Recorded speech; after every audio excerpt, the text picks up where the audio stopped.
evolved group of men I know! What a fucking idiot! Oh my God!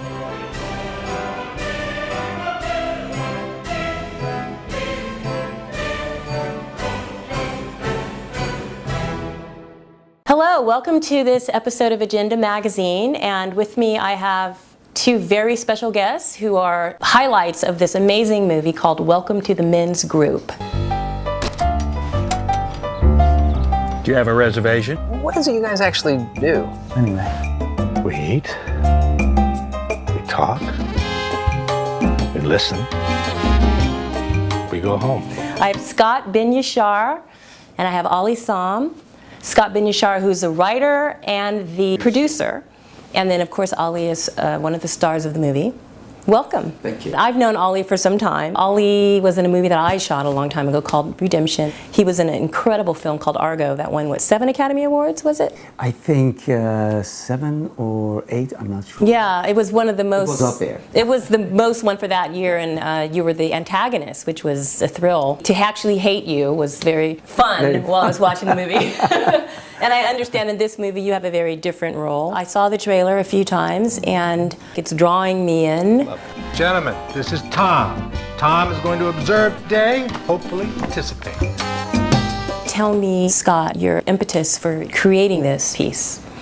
My partner and I, Joseph Culp, son of the late actor Robert Culp, have been in a men's group together for almost 20 years. And one day, Joseph came to me and he said, wouldn't this make an interesting movie? So we sat down in the coffee shop and we outlined a fictitious version of our actual men's group. It's not our men's group, but there's some influences.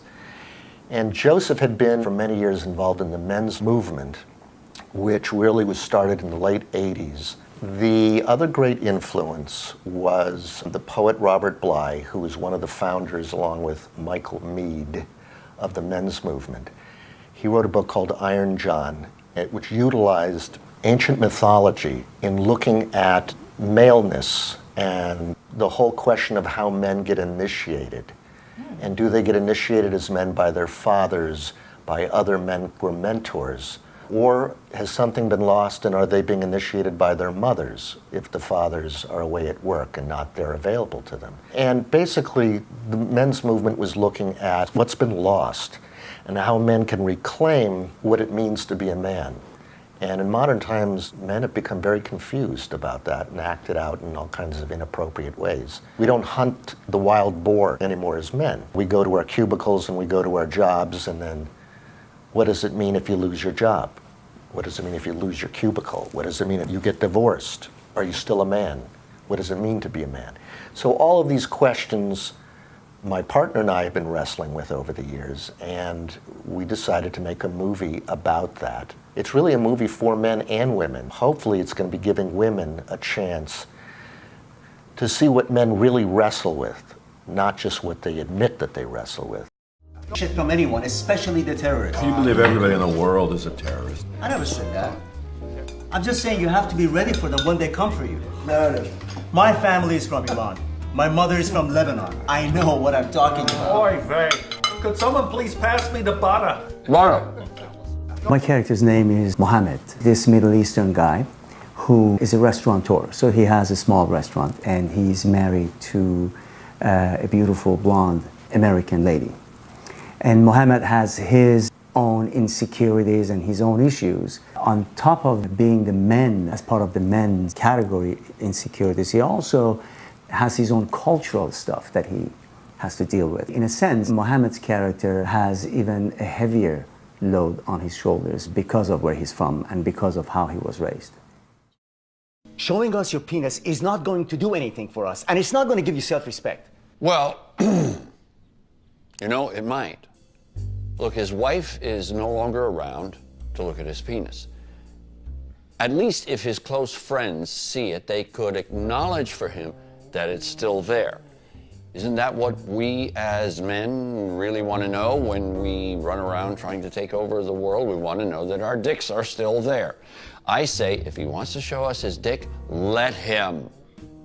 If we find that his dick isn't worth looking at, we'll just look away. But what is fascinating, I must add, about his character is that this is a man who was raised in Iran. He was raised in a different culture. And for him to be brave enough to join a men's group where men reveal their true feelings, their true fears, their hopes, their dreams, a huge jump of faith for someone who's from a culture that's not used to that kind of intimacy. So the very question of why is this man in the group, choosing to be in the group, is a very powerful statement, I think, about how and what men need to rely on each other to survive, the idea that they actually need each other. I don't want to give away too much, but there's one character who struggles with sex addiction, which has become a major theme. Another character who has big plans and big business ideas, takes money out of his family's wife's account without her knowing it.